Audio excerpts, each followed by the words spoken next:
20वां अध्याय हनुमान अवतार। नंदीश्वर हे मुने, अब इसके आगे हनुमान जी का चरित्र सुनो। इस चरित्र में परमेश्वर शिव जी ने रामचंद्र जी का प्रेम करके उनका परम हित किया। एक समय शिव जी ने विष्णु जी के परम मोहिनी रूप देखा तो लीलावश वे काम के बड़े व्याकुल हो गए और रामचंद्र जी के कार्य के लिए अपना वीरपात कर दिया।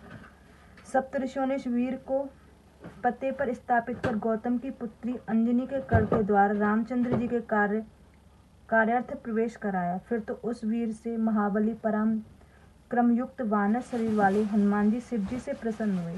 तब हनुमान ने अपने बाल्यकाल में ही सूर्य का कोई लघु फल जानकर उन्हें खाने दौड़े, परंतु जब देवताओं ने विनती की तो सूर्य को छोड़ दिया। देवताओं ऋषियों ने उन्हें महाबली शिव का अवतार समझा, बहुत से वरदान दिए। हनुमान जी प्रसन्न अपनी माता के पास गए, सब वृत्तांत कहा, पर बिना यज्ञ ही उन्होंने सूर्य की विद्याएं पढ़ी। माता की आज्ञा से सूर्य के अंग से उत्पन्न सुग्रीव से मिले। सुग्रीव अपने बड़े भाई द्वारा अपनी स्त्री के हरण से महान दुखित थे। ऋषिमुख पर्वत पर रहता था। हनुमान जी सुग्रीव के पास रहने लगे, उनके मंत्री हो गए, सब प्रकार उनका हित करने लगे। इधर भार्या जानकी के हरण से दुखी रामचंद्र जी अपने भाई लक्ष्मण के साथ पहुंचे। उनके साथ मित्रता हुई। रामचंद्र जी ने भाई की स्त्री भागने वाली पापी और अभिमानी बलि नामक वनराज को मार डाला। फिर वनेश्वर हनुमान को बहुत से वानरों के साथ सीता जी की खोज की और यह जानकी लंका में गई थी और औरों से तैरने के अयोग्य समुद्र को शीघ्र लांघकर लंकापुरी में गमन किया। वहां जाकर उन्होंने पराक्रमपूर्ण बड़ा अद्भुत चरित्र किया। जानकी जी तो उनके स्वामी जी के रामचंद्र जी का समाचार सुनाया।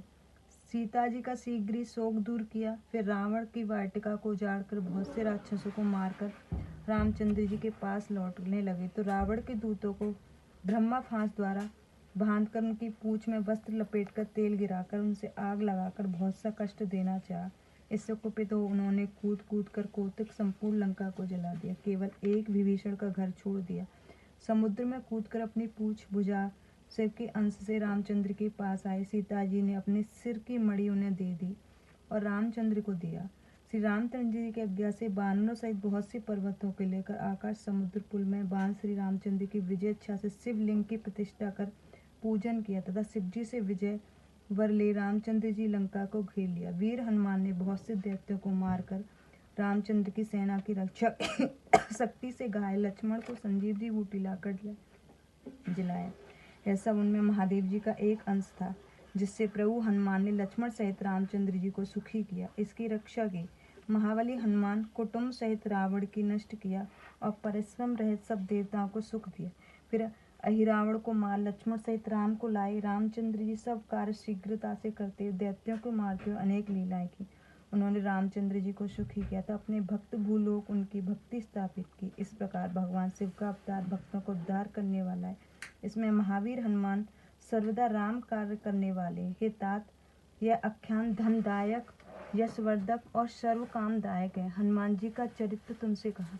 जो मनुष्य इसको भक्ति पूर्वक सावधान होकर सुनता है, इस लोक में सब मनोरथों को भोग कर अंत में मोक्ष को लाभ प्राप्त करता है। इति श्री महापार्षद रुद्र संहिता का 20वां अध्याय। जय गुरु जी, शुक्राना।